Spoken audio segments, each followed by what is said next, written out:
Basit laeng nga oras wenno minuto tatakay nga makangag kadagiti na santo nga sasao ni Apo Dios. Nagasat dagiti agdengeg kadagiti sasao ni Apo Dios. Nagasat dagiti agtalek king kuana kabsat. Iso nga dawaton mi barangay Kabagan da kay man di tabalbalayo ita nga oras amok nga kada ito'y pa lang nga oras ket medyo naimas pa lang ti panaturog kabsat. So nga mga ganyong matlaki di nagiti nga boses nagiti ito sasaod ni Apo Dios nga ipaay ta item nga pastor sabay kadi ta lukatan tayo dagiti puso tayo nga agdengeg kadagiti sasaod ni Apo Dios. Ay ito iti gundaway tayo nga kabsat nga agdengeg no saan man nga nawan magiti mangidanon kadagiti sasao ni Apo Dios kabsat piliten tayo nga umay makisimba dahil daw ti Domingo kasi basit lang nga oras day jay adatay mo't lang dita nga agtutugaw mas nasaysayaat no mapantayo makis-church tapno mangeg tayo dagiti sasao ni Apo Dios. Amen po. So pagyaman namin na Apo Diyos, ta dadagi jay kakabsat tayo dita babalay ni Nanay Meli, ni Auntie Delia, ay Deli, kini Uncle, pagyaman namin kini Apo ta adatanlo nga adatanlo nga nakatugaw diya kapsat kastaw ni Sister Ann nga makikadkadwa kadakwada ket agyaman tay kini Apo Dios. So nga kakabsat mi nga taga-Kabagan agdengeg tay kadi kakabsat. Kada ito'y nga gundaway makisarsarita ni Apo Dios kada tayo. Ito'y nga malem makangeg tayo basit lang kakabsat. So nga agan-anos tayo nagdengeg kadagitoy sasao ni Apo Dios. Katagyaman kami unay ket patakderek nga ro kabsat ti ating mga pastor nga isuti mangiburay kadagiti na santo nga sasao. Salamat po Sister Jane. Hallelujah. Magandang hapon po sa ating lahat, Barangay Kabagan. Mapagpalang araw po sa atin, Blessed Sunday. Muli narito na naman po tayo upang mangaral po sa inyo ng salita ng Diyos. Amen. Ito po isang pribilehiyo na gampanan po natin at isang pribilehiyo na tayo po'y makinig din ng salita ng Diyos dahil ang salita ng Diyos sa atin ay isang malaking pagpapala. Amen? Can you say amen? Opo, isang malaking pagpapala po sa atin ang pakikinig ng Word of God dahil ang Word of God may kapangyarihan ito sa buhay natin na magtuwid ng ating pamumuhay. Amen, dito sa lupa at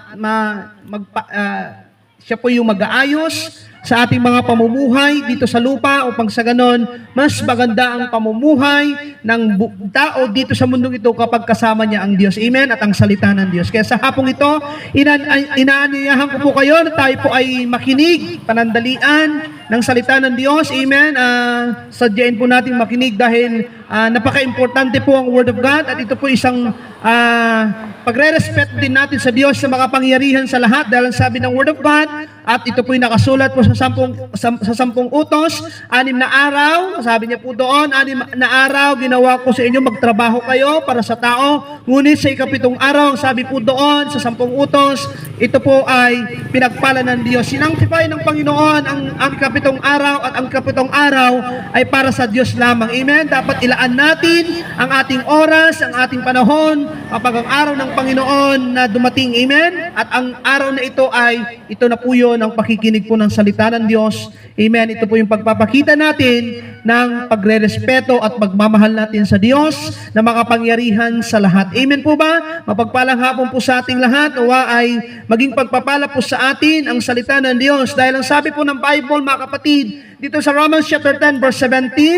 faith comes by hearing and hearing by the Word of God. Ang pananampalataya ay nagmumula sa pakikinig ng salita ng mensahe kay Kristo. Amen? That is the Word of God. Yung Gospel ni Jesus Christ, ito po yung Word of God na kailangan po natin maunawaan at malaman dito sa lupa. Amen? Dahil tayong mga tao, mga kapatid, dito sa mundong ito, normal lang po ay nakakagawa tayo ng mali o ng kasalanan dahil ito ang buhay natin. We are sinful nature. Ito po ang buhay natin. Nahulog po tayo sa kasalanan. Kaya ang buhay ng mga tao sa mundong ito ay laging nagkakasala. Amen? Bakit? Dahil nahulog nga po sa kasalanan.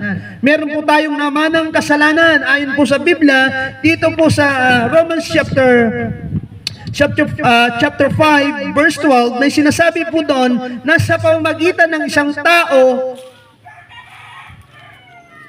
ay nagkasala ang lahat. Na tinutukoy niya po doon si Eva at Adan doon sa Garden of Eden. Sa pamamagitan ng isang tao, ang tao ay nagkasala o nahulog sa kasalanan. Gusto ko pong basahin po sa inyo na mas malinaw. Sa verse 12 ng Romans chapter 5, ang kasalanan ay pumasok sa sanlibutan sa pamamagitan ng isang tao. Yan. At ang kamatayan ay pumasok sa pamamagitan ng kasalanan. Dahil dito lumaganap ang kamatayan sa lahat ng tao sapagkat ang lahat ay nagkasala. Tignan niyo po, lumaganap ang kamatayan sa lahat ng tao dahil may pumasok na kasalanan. Kung siguro kung walang pumasok na kasalanan dito sa mundo, wala pong lumaganap na kamatayan. Amen? Siguro lahat ng tao talagang makikita mo ay talagang hindi sila nagkakasakit, mga kapatid, kasi wala ang kamatayan. Kung gano'n lang sana ang buhay ng tao dito sa mundo. Pero dahil po sa pagpasok ng kasalanan, lumaganap ang kamatayan sa tao, kaya ang tao po ay nagkasala. Yan ang dahilan kung bakit si Jesus Christ napako sa krus ng Kalbaryo. Yan ang dahilan kung bakit pumarito sa mundong ito, si Jesus Christ bumaba sa mundong ito 2,000 years ago, mga kapatid, upang hanapin ang mga nawawala, upang hanapin yung mga taong makasalanan para magsisi sila sa kanila, at tumalikod sila sa kanilang mga kasalanan. Amen? Naparito siya para sa mga makasalanan. Amen? Yan ang pagmamahal ng Diyos sa atin. Tignan niyo po, sa kabila na tayo po ay nahulog sa kasalanan, namuhay sa kasalanan, naging alipin ng kasalanan, pero ang Diyos, pinahal pa rin niya tayo. Yan ang magandang ginawa ng Diyos, yan yung pag-ibig ng Diyos. Amen. Hallelujah. Yung pag-ibig ng Diyos, hindi kayang pantayan ng tao. Yan yung sinasabing unconditional love. By grace of God, naligtas po tayo. Grace of God means unconditional love. Amen. Yung hindi ka mahal-mahal, minahal tayo ng Diyos. Tignan niyo po mga kapatid. Ang hari ng mga hari, the Lord of Lords, ang boss ng mga anghel sa langit, nagkatawang tao, naging tao sa mundong ito. Dahil nais siyang abutin ka, abutin tayong lahat, tayong mga taong nahulog sa kasalanan. Amen. Iniwan niya ang trono sa kaharian ng langit. Dahil sa iyo, bumaba siya, kaya nagkatawang alipin siya. Hinubad niya ang kanyang pagka-Diyos 2,000 years ago, nagkatawang alipin. Ipinakita niya ang pinakamagandang halimbawa na dapat nating tularan. Ang Panginoong Hesus ay nagbigay ng magandang halimbawa na dapat nating tularan. Ang Panginoon ay laging nananalangin kaya tayong mga tao dapat nating tularan na tayo po'y laging mapanalanginin upang hindi po tayo mahulog sa tukso. Yes, kung ang Panginoong Hesus nagkatawang laman, ang ibig sabihin po ba ay makasalanan na din siya kasi ang tao sinful nature? Kasi ang tao makasalanan sa kanyang kalikasan? No, ang kanyang pagiging laman ay divine nature, kabanalan. Yung kanyang laman ay walang kasalanan, sinless. Yan ang kanyang pagiging laman ni Jesus Christ. Siya po nagkatawang tao dito sa mundong ito. Walang natagpuan kahit kunting kasalanan. Wala po. Hallelujah, ipinanganak siya ni Mary, ni Mama Mary na sinasabi natin. Yung dugo na dumadaloy kay Jesus Christ, hindi po galing po kay Mama Mary, hindi po. Diba? Natural sa sanggol, na kapag ipinanganak ang sanggol, ang dugo niya galing sa magulang, natural po yan sa tao. Pero ang Panginoong Hesus, hindi galing yung dugo niya kay Mary. Kay Mama Mary, yung dugo na taglay sa katawan ni Jesus Christ, galing sa langit. Heavenly blood. Dugo ng langit po yun. Yun po yun yung magpapatawad sa atin ng kasalanan natin. Yun yung paraan para bayaran ang ating mga kasalanan, yung dugo na taglay sa katawan ni Jesus Christ. Kaya nga po, natupad ang propesiya, kaya bakit po siya napako sa krus? Kung tutusin, ang pinapako sa krus sa panahon nila Jesus Christ, yung mga mataong mga makasalanan, mga malalaki ang kasalanan, mga matindi ang paggawa ng kasalanan, yun ang pinapako sa krus sa panahon nila Jesus Christ. Bakit si Jesus Christ pinako sa krus? Eh wala naman siyang kasalanan. Hello? Upang matupad lang ang propesiya ng Biblia. Amen. Dahil may ililigtas, may tutubusin. Ano yon? Yung sangkatauhan na nahulog sa kasalanan. Yun ang ginawa ng Diyos na banal. Inihalay niya ang kanyang bugtong na anak na si Jesus para sa iyo, para sa ating lahat, para hindi po tayo mapahamak sa apoy ng impyerno. Ang sabi ng Biblia, ang sino mang sumampalataya sa Kanya, hindi mapahamak. Amen. Kung bakit si Jesus Christ napako sa krus, nag-alay ng buhay para sa iyo. Hindi madali yun ang mag-alay ng buhay para sa lahat. Amen. Halimbawa kung ikaw ay may isang anak, nag-iisang anak, tapos i-alay mo para sa lahat, para mabuhay ang lahat, matuwid ang lahat, hindi madali yun sa mga magulang. Amen. Hindi madali yun sa mga magulang, i-alay ang kanyang anak para sa lahat. Ihandog ang kanyang anak para sa lahat, mamatay, para maging matuwid ang marami. Ang Panginoong Yesus nag-alay ng buhay para sa lahat. Ganun ang pagmamahal niya sa atin. Sinakripisyo niya ang kanyang buhay para tayo, mga nabubuhay pa sa ngayon, ay magkaroon ng pag-asa na maligtas sa pamamagitan ng katawan ni Jesus doon sa krus ng Kalbaryo. Amen. Yan ang pagmamahal ng Diyos. Kaya sabi ng Romans chapter 5, verse 8, ngunit ipinadama ng Diyos atin ang kanyang pag-ibig nung si Kristo'y namatay sa krus, o tapo'y makasalanan pa. Yan po yun, yung buhay niya, inalay niya sa krus. Kaya mga kapatid, huwag natin sayangin ang ating buhay sa mundong ito sa paggawa lamang ng kasalanan. Ipaalipin habang buhay ang kasalanan hanggang sa mamamatay tayo. Kasalanan pa rin ang ginagawa natin mga kapatid. Buksan natin ang ating puso't isipan. Amen. Buksan natin ang puso't isipan natin dahil ayaw ng Diyos ang tayo po ay mapunta sa apoy ng impyerno. Hindi po siya natutuwa. Di natutuwa ang Diyos na ang tao ay mapunta sa apoy ng impyerno. Kung bakit ang Diyos nagpapadala ng kanyang mga instrumento, ng kanyang mga manggagawa upang ipangaral ang ebanghelyo, dahil nais ng Diyos tayo po iligtas mula sa kadiliman na ginagawa ni Satanas sa ating buhay. Amen. Ialis niya tayo doon mula sa kadiliman. Yan ang sinasabi ng Bible sa Colossians chapter 1 verse 13. Amen. He delivered us from the power of darkness and translated us in the kingdom of His dear Son. Yung dear Son, yung si Jesus Christ, yung tinutukoy ang anak. Ilipat niya tayo doon sa liwanag ng kanyang anak, liwanag ni Jesus. Yun ang nais sa atin ng Diyos na mailipat tayo doon. Amen? Ito yung malaking blessing na matatanggap natin. Nakala natin yung pinakamalaking blessing is material na bagay or financial. Hindi po.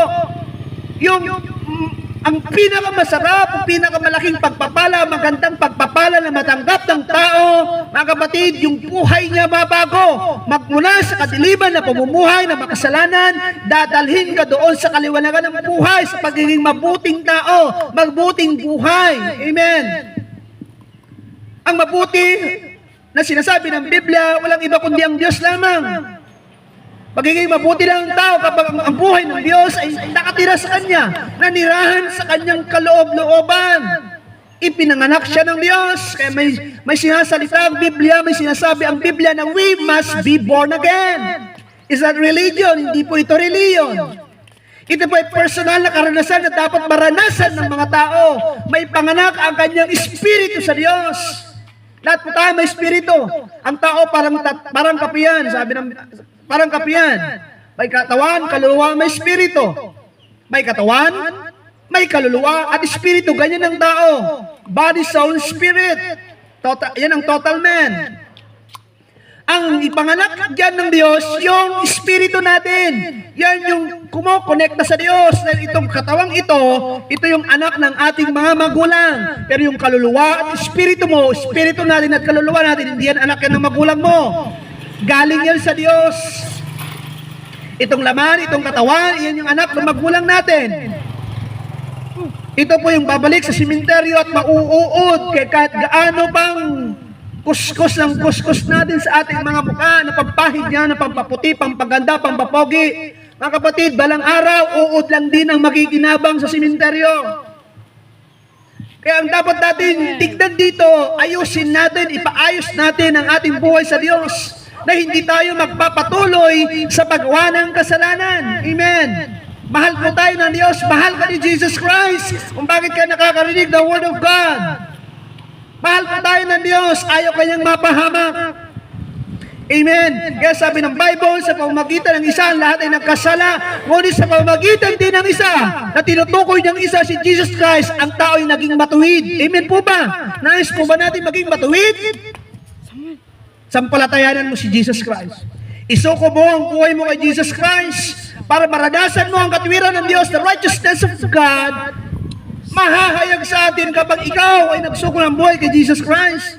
Isinuko mo ang buhay mo, tumaligod ka sa kasalanan mo, pinagsisihan mo ang kasalanan mo.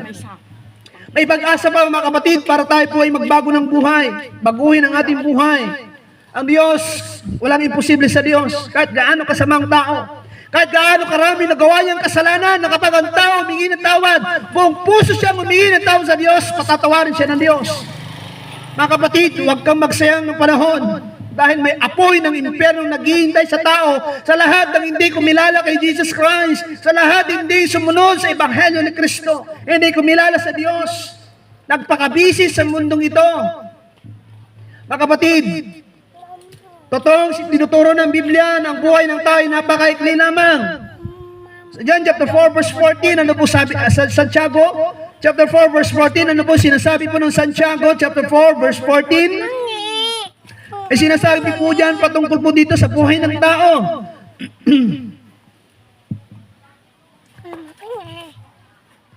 Ganito po ang sinasabi po ng Biblia o ng banal na kasulatan. Hindi nga ninyo alam kung ano ang mangyayari sa inyo sa araw ng bukas.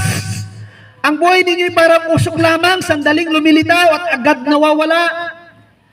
Ang buhay nating mga tao ay sandali lamang sa mundong ito. Kaya kung namumuhay tayo ng kasalanan, namumuhay pa rin tayo ng kasamaan, maikli lang ang buhay, sabi ng Biblia. Sa tingin niyo po, kung ang buhay natin na maikli dito sa lupang ito, at nagpapatuloy tayo sa kasalanan, tapos pag namatay tayo, sigurado po ba tayo na pupunta tayo sa kaharian ng langit o sa langit?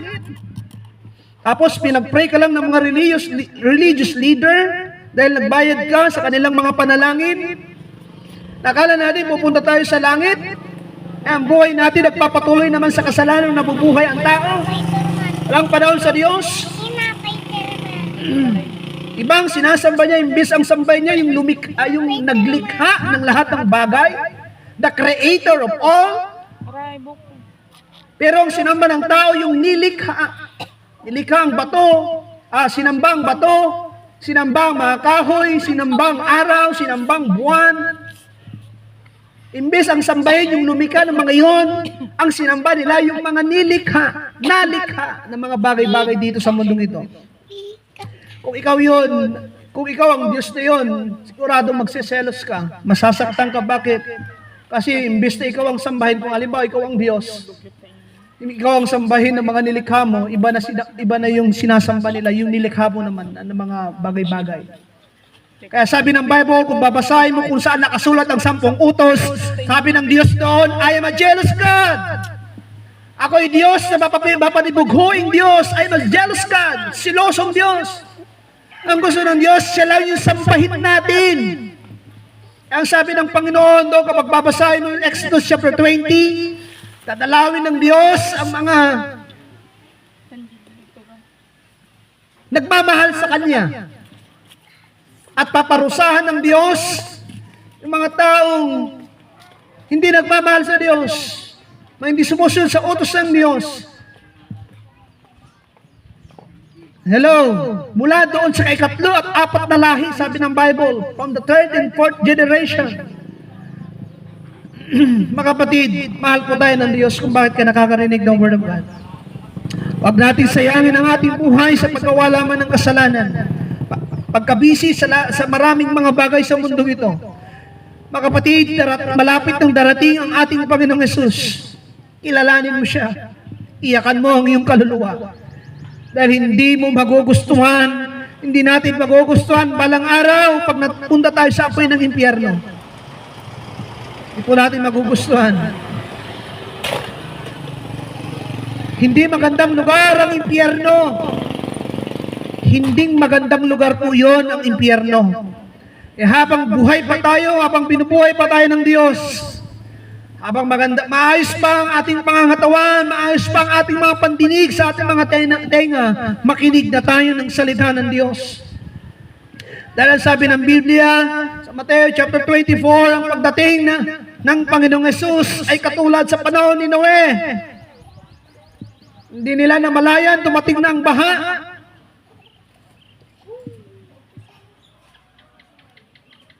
Hallelujah! Ang sabi po dito, ngunit tungkol sa araw at oras na iyon ay walang nakakaalam. Kahit ang mga anghel sa langit o ang maging anak man. Ang Ama lamang ang nakakaalam nito. Ang pagdating ng anak ng tao, si Jesus Christ ang tinutukoy na anak ng tao,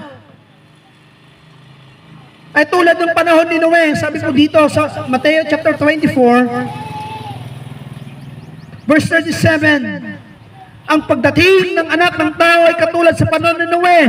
Nang ang mga araw na iyon, ang sabi po dito, bago bumaha, ang mga tao ay nagsisikain, nag-iinuman, ang mga tao ay nagsisipag-asawa hanggang sa araw nang pumasok si Noe sa barko. 39, hindi nila namamalayan. Tingnan niyo po, hindi nila namalayan ang nangyari hanggang sa dumating ang baha at tinangay silang lahat. Namatay ang tao nung panahon ni Noe, nung nabaha po sila. Hindi nila namalayan yon. Ganon din, sabi po dito, ang mangyayari sa pagdating ng anak ng tao. Sa panahon iyon, mga kapatid, ganon ang pagdating ni Jesus Christ, hindi natin mamamalayan. Hello! Bago tumating, mga kapatid, nagsabi na siya dito sa banal na kasulatan na magkakaroon ng mga gera sa mundong ito. Bansa sa bansa, magkakaroon ng mga tagutom, ng mga lindol. Sabi po ng Bible, ito ang mga senyales na malapit na darating ang Panginoon. Walang iba kundi si Jesus Christ. Kaya ihanda natin ang ating buhay dito sa lupa. Amen. Ang sabi ng Bible, do not be troubled. Believe in God and believe also in me, sabi ni Jesus Christ. Huwag ka magalumihanan. Sumampalataya ka sa Diyos at sumampalataya kayo sa akin, sabi ni Jesus Christ. Why? Dahil mangyayari ang mga bagay na pinopesiya ng Biblia na magkakaroon ng laban sa mga bansa sa bansa. Kakaroon ng gera. Kakaroon ng mga matinding lindol. Mga taggutom. Sabi ng ating Panginoong Yesus, do not be troubled. Huwag kang magalumihanan. Sumampalataya ka sa Diyos at sumampalataya tayo sa ating Panginoong Yesus. Amen po ba? Yes, totoo naman. Yes, may mga nangyayari naman sa mundong ito. Marami namang mga namamatay na mga tao sa mundo. Araw-araw, di ba? May mga namamatay na tao sa mundong ito. Marami di ipinapanganak araw-araw sa mundong ito. Pero darating ang panahon kapag ikaw na yon, pag tayo na yon. Nakakasiguro kaya tayo na langit ang punta natin kung kinuha ng Panginoon ang ating buhay anytime. Mga kapatid, habang naririnig mo ang Word of God, seryosohin mo ang pakikinig mo at manalangin ka na sa Panginoon. Ang sabi ng Biblia, iyakan mo ang iyong kaluluwa. Yung mga nagsisitawa ngayon, yung mga nagpapakasaya ngayon, sabi ng Biblia, tatangis sila sa mga huling panahon, pagdating ng paghahatol ng Diyos. Mga walang panahon sa Diyos, mga walang panahon sa Panginoon. Darating ang panahon, makikita natin yung gagawin ng Diyos sa buhay natin. Kung hindi ka magbubukas ng iyong puso sa Panginoon, totoo ang sinasabi ng Biblia. Totoo ang sinasabi ng Biblia na itatapon tayo sa naglalagablab sa apoy ng impyerno. Mga taong walang panahon sa Diyos, mga hindi kumikilala sa Diyos, at hindi sumunod sa Ebanghelyo ni Jesus. Mawawalay sila sa walang hanggang kalwalhatian ng Panginoon, at itatapon sila sa naglalagablab na apoy sa asopre. Yan ang sinasabi ng Biblia. Kaya mga kapatid, habang binubuhay pa tayo ng Diyos, habang may pagkakataon pa, malikod na sa kasalanan. Pagsisihan ng kasalanan, kilalanin ng Panginoong Jesus na napako sa krus ng Kalbaryo. Siya ang tanging paraan ng pag-asa ng mga tao sa ikaliligtas at pagbabago ng buhay. Walang iba kundi si Jesus Christ na ating Panginoon. Amen? Hallelujah. Yes. Malapit na darating ang ating tagapagligtas, ang Hari ng mga hari. The King of Kings, the Lord of Lords. Walang iba kundi si Jesus Christ. Malapit ang darating. Kaya maraming mga lingkod ng Diyos na nagpapagamit sa Diyos upang ipangaral ang Ebanghelyo niya dahil malapit ang darating ang Panginoong Jesus. Jesus is coming very, very soon. Malapit na mga kapatid. Hallelujah. Kaya ito yung panahon na kailangan mo nang kilalanin ang Diyos. Hanapin mo ang Diyos sa buhay mo. Huwag ka na magsayang ng panahon. Huwag na tayo magsayang ng panahon. Kailangan mo na siyang kilalanin sa buhay mo. Amen. Hallelujah. Dahil ang buhay dito sa mundong ito, maikli lamang. Pero yung resulta na pinili mong buhay, kung ano yung pinili mong buhay sa mundong ito, nagpapakasasa ka sa kasalanan, nagpapakasasa ka sa pagsasaya, at walang panahon sa Diyos, nakikita mo balang araw din ang resulta nito. Ngunit ang pagpipili mo ng buhay, ang piliin mong paglingkuran ng Panginoong Yesus, piliin mong kilalanin siya, hanapin siya sa buhay mo, nakikita mo din ang resulta nito, ang pagiging matuwid na tao sa mundong ito. Ang mamuhay sa kalooban ng Diyos. Hallelujah. Kaya ang tao, kapag alipin ka sa mga bagay, sunod-sunuran ka nito. Sabi nagiging alipin ng tao, alipin sa kasalanan, ang sabi ng Biblia, humahantong sa kamatayan. Kapag ang tao ay alipin ng Diyos, at papaalipin siya sa Diyos, ang sabi ng Biblia, humahantong sa pagiging matuwid na pamumuhay. Kaya kung saan ba tayo nagpapaalipin, ganoon ang magiging buhay mo. Kaya makikita mo yung resulta ng buhay ng tao, kung anong buhay ang kanyang pinipiling buhay dito sa mundong ito.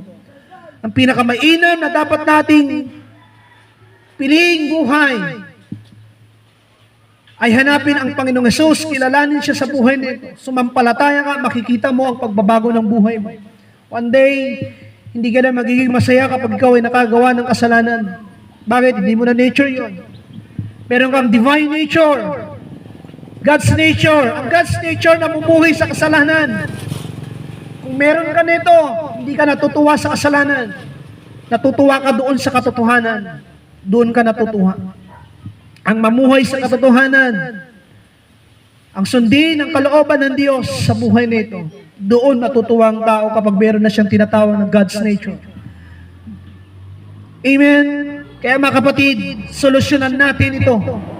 Itong kalalagayan natin bilang tao sa mundong ito, na merong kasalanan na umaalipin sa atin, na may kasalanan na kumokontrol sa atin, ito yung magdadala sa atin sa apoy ng impyerno.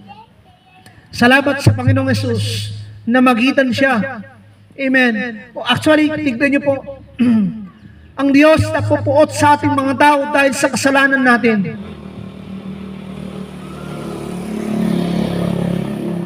Ang Diyos na pupuot sa ating mga tao dahil sa kasalanan ginagawa natin. Ano ba yung mga kasalanan ito? Pagsamba sa Diyos-Diyosan, pakikipagtalik sa kapwa lalaki, kapwa babae, nagnanakaw, kumapatay, nang kukulam, sumasama sa Diyos-Diyosan, nakikiapid sa mga hindi nila asawa, mga maling relasyon. Ito'y nagagawa ng mga tao, masamba sa Diyosan, idolatry. Fornication, hindi pa kasal, pero meron na nangyayari sa kanila. Kasalanan po ito.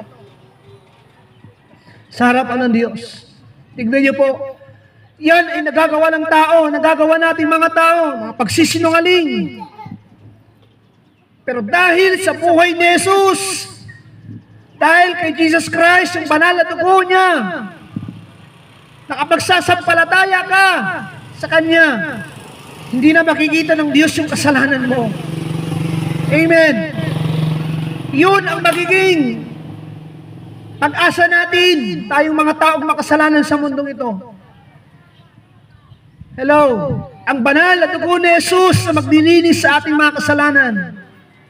Yun ang tanging paraan. Kaya habang tayo binubuhay pa ng Diyos, pagkagising mo ng umaga, pagkagising mo dyan sa higaan mo, magpasalamat ka na sa Diyos. Panalangin ka sa Diyos na bantayan ng Diyos ang iyong puso at bantayan mo rin ang iyong puso na huwag magkasala. Amen. Maging dalisay ang ating mga puso, maging pure ang ating puso. Na huwag magmalaki ang ating puso. Magkaroon ng pride. Yes, normal yun sa tao na may pride. Kasi nga, nahulog tayo sa kasalanan. Yung pride, hindi yan karakter ng Diyos, hindi yan karakter ni Jesus Christ, karakter yan ni Antichrist. Karakter yan ni Satanas, yung pride. Kaya nga po, nahulog tayo sa kasalanan eh. Yan ang nais ng Diyos tanggalin sa atin. Yan ang nais ng Diyos tanggalin sa buhay natin mga tao. Ang pagiging ma-pride, dahil hindi yan galing sa Diyos, galing yan kay Satanas. Salamat sa Diyos dahil may Word of God na nagpapaalala sa atin kasi nais Kanyang iligtas mula sa kapahamakan ng buhay, mula sa madilim na pamumuhay, mula sa kasalanan na pamumuhay, nais niya tayo ditong iligtas ng Panginoon. Amen. Gusto kang niyang gawing matuwid sa harapan niya. Ang gusto ng Diyos sa ating mga tao, hinihintay Kanyang lumapit. Kailan ka lalapit sa Diyos? Mga kapatid, habang malakas pa ang pandinig, pakinggan mo ang sinasabi ng salita ng Diyos. Sabi ng Bible, huwag mo nang patigasin ang iyong puso kapag dumating sa iyo ang salita ng Diyos. Amen. Dahil ang buhay natin mga tao, napakaikli lamang. Yun ang sabi ng Hebrews 9:27, na itinakda sa mga tao na minsan lang mamatay at pagkatapos paghuhukom o paghahatol ng Diyos. Ibig sabihin, once lang ang buhay natin dito sa mundong ito at pagkatapos mamamatay na, na-appoint yan. Yes, lahat ng tao makakaranas yan. May kanya-kanya lang mga panahon. Pero habang binubuhay ka ng Diyos, buksan mo ang puso mo sa Panginoon. Buksan mo ang puso mo sa salita ng Diyos pakasakali. Maligtas po tayo sa ating kalalagayan sa pagpapatuloy ng kasalanan, sa pamumuhay ng kasalanan, ay mailigtas tayo ng salita ng Diyos sa iyong pagkikinig ng salita ng Diyos. Amen. Hallelujah. Kaya ang buhay natin, huwag mong ipagpalit sa panandaliang aliw o panandaliang pagsasaya sa buhay na walang hanggan. Yan ang pangako ng Diyos sa atin, buhay na walang hanggan. Ang sino ang sumampalataya kay Jesus Christ, sabi niya, hindi mapahamak, kundi magkaroon ng buhay na walang hanggan. That's the gift of God, sabi ng Bible sa Romans 6:23. For the wages of sin is death, but the gift of God is eternal life in Christ Jesus our Lord. That's the gift of God, eternal life. Huwag mong ipagpalit ang eternal life sa panandaliang pagsasaya sa mundong ito at ang resulta sa apoy ng impyerno.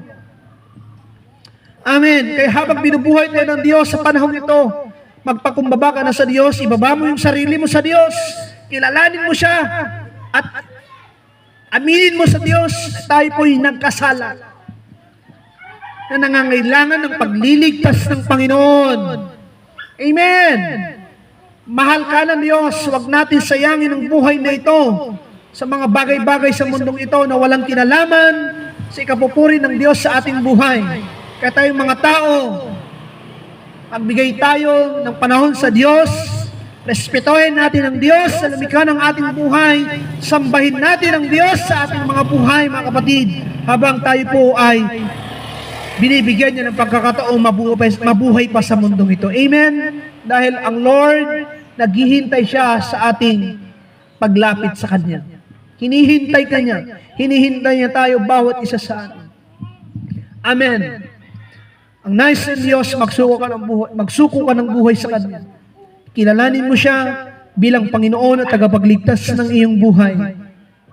Amen. Gawin mo siyang hari ng iyong buhay. Na siya na yung nasusunod sa buhay mo at hindi na ikaw sa iyong sarili. Amen. Yun ang gawin natin, Panginoon, sa ating buhay, si Jesus Christ. Dahil matuwid siya. Banal siya. Justice siya. Amen. Siya yung Diyos sa perpektong Diyos na nakakaalam ng lahat ng bagay. Amen. Siya yung lumikha ng buhay natin. Siya yung may hawak ng ating buhay sa mundong ito. Alam niyo po ba na hirap lang tong buhay na to sa Diyos? Hirap lang ang buhay natin sa Diyos. Kapag binawi ng Diyos ang buhay natin, wala tayong magagawa. Eh habang binubuhay ka, binubuhay tayo ng Diyos, magbigay sulit tayo sa Diyos. Papurihan mo siya sa buhay na ito. Ang sabi ng Biblia, love your God with all your heart, with all your soul, with all your strength, and with all your mind. Mahalin mo ang Diyos ng buong puso mo. Mahalin mo ang Diyos ng buong lakas mo. Mahalin mo ang Panginoong mong Diyos sa iyong pag-iisip. Sa buong pag-iisip. Sa buong iyong kaluluwa. Mahalin mo ang Diyos. Bakit? Siya ang ating tagapagligtas. Siya ang ating pag-asa. Siya yung nagbibigay ng ating buhay. Kaya mahalin natin ang Diyos dito sa mundong ito ng higit sa lahat. Amen. Mateo 6:33, anong sabi ng Mateo 6:33? But seek ye first the kingdom of God and His righteousness, and all these things shall be added unto you. Amen.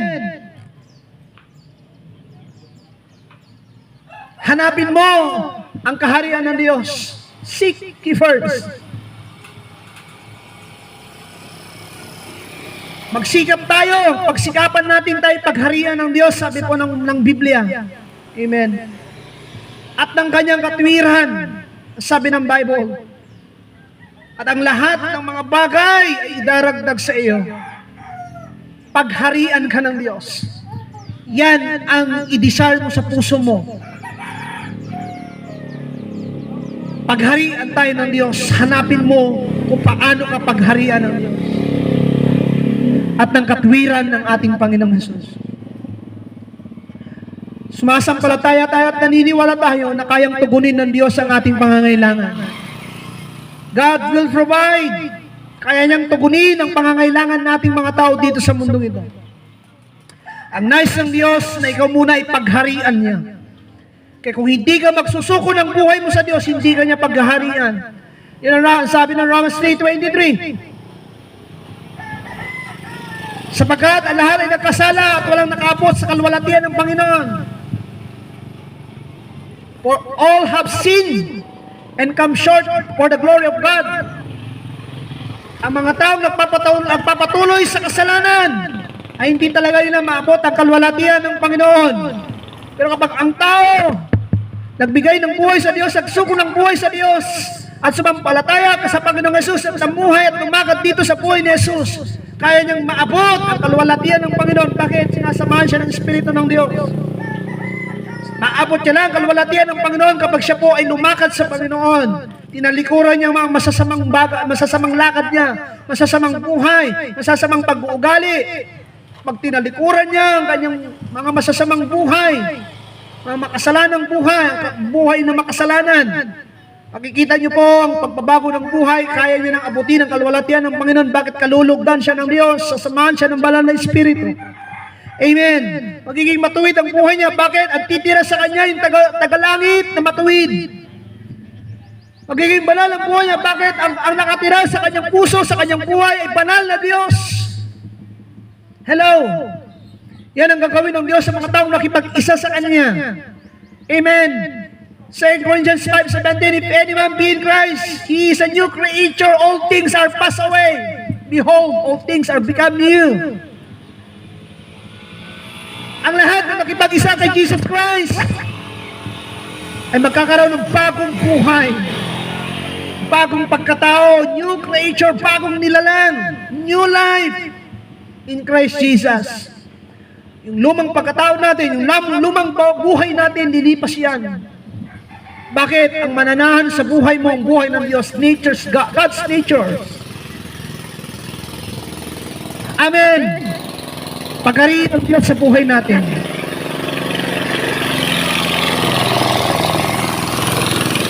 Hallelujah.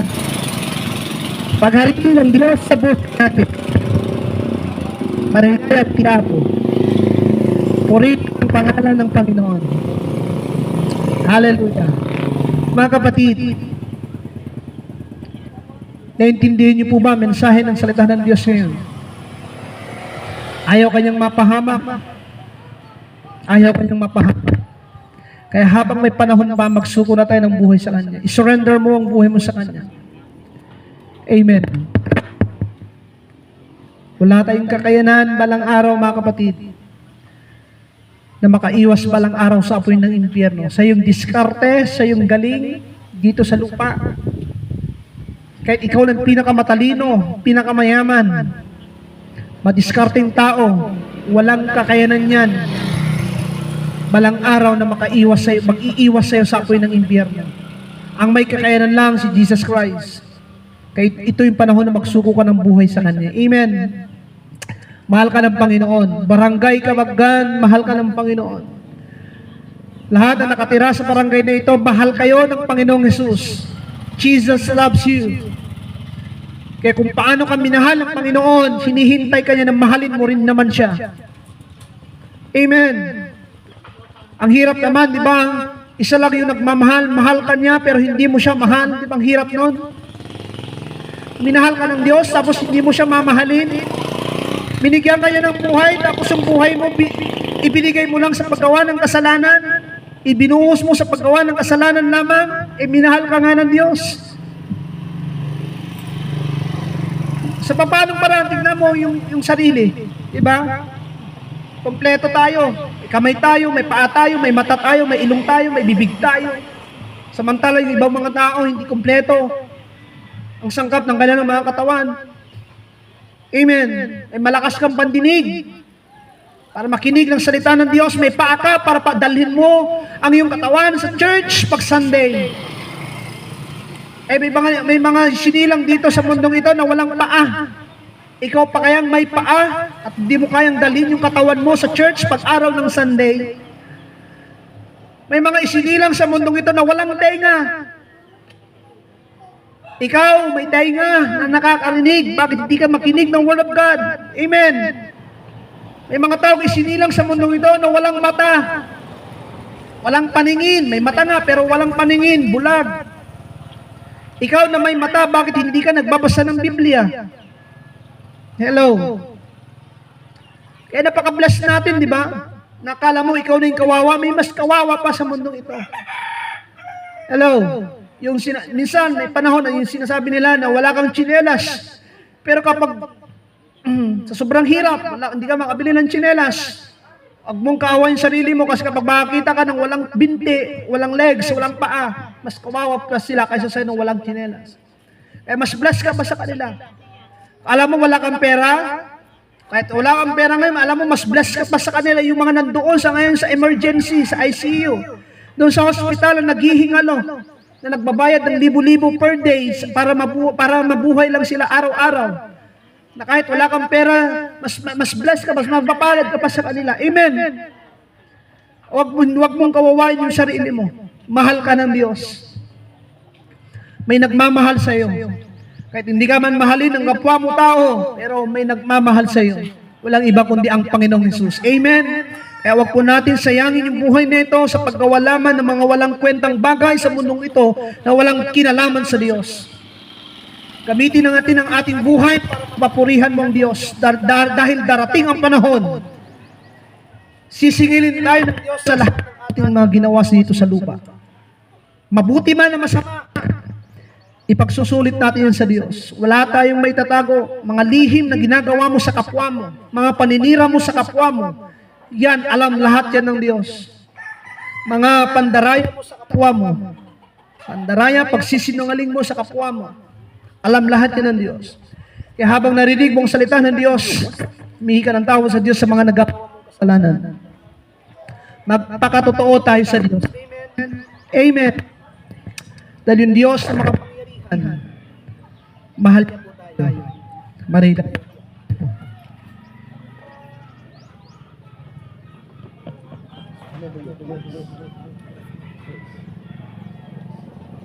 Hello. Praise God. Yun po. Nalobat po ang ating isang speaker. Kaya, mahina po ito. Pero salamat sa Diyos sa mga nakaabot na pakikinig ng salita ng Diyos. Pagpalain po tayo ng Diyos sa ating mga buhay. Amen? Hallelujah. Pray. Tayo po'y manalangin. Let us pray. Thank you, Jesus. Sa oras na ito, sa iyong pakikinig ng Diyos, nawa na ng ating buhay ay maikli lamang sa mundong ito. Walang kasiguraduhan kung mabubuhay pa ito ng mahaba. Pero isang bagay lang na dapat natin sa ating buhay, ang ihingi sa Diyos ang mga nagagawa natin mga kasalanan. Hallelujah. Ihingi natin ang tawad sa Diyos. Dahil minahal ka ng Diyos. Minahal tayo ng Diyos. Na kahit nagpaalipin tayo ng matagal na panahon sa paggawa ng kasalanan, minahal ka ng Diyos. Huwag natin sayangin ang ating buhay sa paggawa lamang ng kasalanan. Matuto kang lumapit sa Diyos, matuto tayong lumapit sa Diyos. Dahil darating ang panahon na pagsisisihan natin ang mga bagay na hindi natin sinunod, na mga pinakinggan natin ang salita ng Diyos. Lahat ng mga iyon ay pagsusulit natin sa harapan ng Diyos. Hallelujah. Let us pray. Salamat o Diyos sa iyong dakilang biyaya, Panginoon. Sa iyong pagmamahal, Panginoon, sa aming mga buhay. O Diyos, sa aming pakikinig ng iyong salita, patuloy kang mangusap sa aming mga puso. Tulungan niyo po kami, O Diyos, na kilalanin ka at makilala ka sa buhay po namin. Salamat po, Panginoon, sa iyong pagmamahal, na walang hanggang pagmamahal, O Diyos, sa aming mga buhay. Kumilos sa amin. Kumilos po kayo sa aming mga buhay, O Diyos. Kaya salamat po, Panginoon, sa mga salita po, Diyos, na aming mga narinig. Pagpalain mo ito sa aming mga puso, Panginoon. Maging buhay at kapangyarihan sa amin ang iyong salita, O Diyos. Kaya salamat po, Panginoon, sa hapon nito, pagpalain mo, O Diyos, ang lahat na nakinig ng iyong salita at ang barangay Kabaggan. Salamat po, Panginoon, patuloy ka naming itinataas, pinapapurihan sa barangay na ito. Itinataas namin ang iyong mga pangyarihang pangalan, Panginoong Yesus, sapagkat ikaw ang mga pangyarihan sa lahat, O Diyos, sa mundong ito. Makapangyarihan ang iyong pangalan sa mundong ito, Panginoon. Salamat, O Diyos, sa iyong pagmamahal sa amin. Maghari ka. Ang kapayapaan mo, Diyos, ay maranasan ng bawat mga taong lumalapit sa iyo, Panginoon, at nagsuko ng buhay sa iyo. Salamat sa iyong salita. Sa pangalan ni Jesus. Amen, amen, and amen. God bless us all. God bless po sa ating pakikinig ng salita ng Diyos. Hallelujah. Bagamat nalobat ang ating isang speaker na malakas, kapatid, na-interrupt Next time po, babawi po tayo dahil mas mga mensahe na mas masarap pa sa ating mga espiritu na matatanggap, mga revelation ng salita ng Diyos sa mga susunod. Kaya I encourage you, pagdating ng alas 4:30, alas 4, pumunta na po tayo dito upang makinig ng salita ng Diyos. Amen? Mga kapatid, mahalaga po ang Word of God sa ating mga tao. May mga taong madaan-daan. May mga taong dinadaanan lang ang Word of God, nire-reject ang Word of God. Dumating, tinatawag na kamatayan sa kanila. Sa tingin po, one day, malulugdan kaya sila ng Diyos.